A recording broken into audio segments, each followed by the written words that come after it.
Hi, my name is Akil Tamimi, and I'll be showing my project 2. So this is my project 2, starting off at int 1. Int 1 is the total parts that have been outputted by the conveyor in the system. Every time this part comes out, it is increased by 1. To reset it, you press the stop, and it resets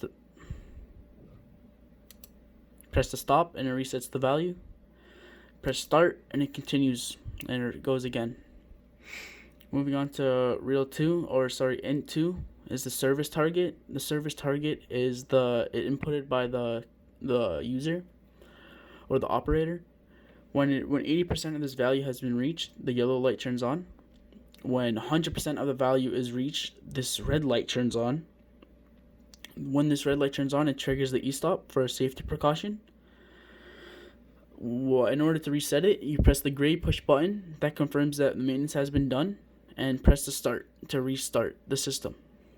Moving on to reel 1. Reel 1 is the part weight.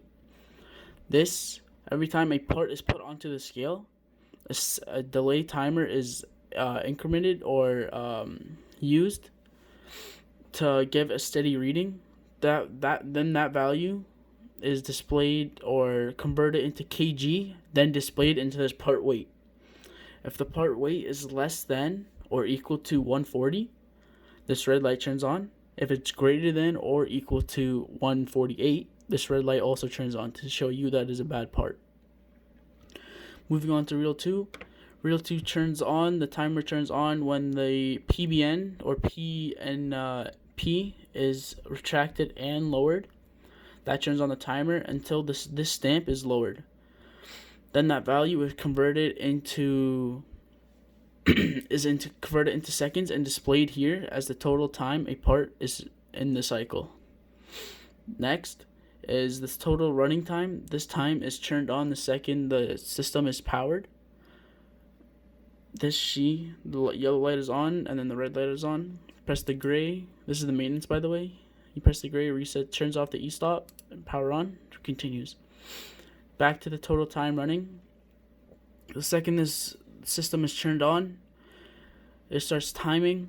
To reset it, you press the stop. Turn off the system, turn it back on, and it restarts the timer. Last, the reel 4 is the cooling time. The cooling time turns on to let you know how long the system has been off and cooling for. In order to trigger it, you turn the key to turn off the system, which turns on the cooling time. In order to turn it back on, you turn the key on and press start.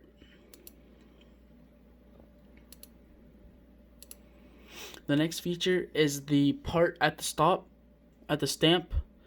When a part comes to the stamp, it lowers, and this part at part release stays down for 3 seconds to ensure that the part has left the conveyor. Thank you.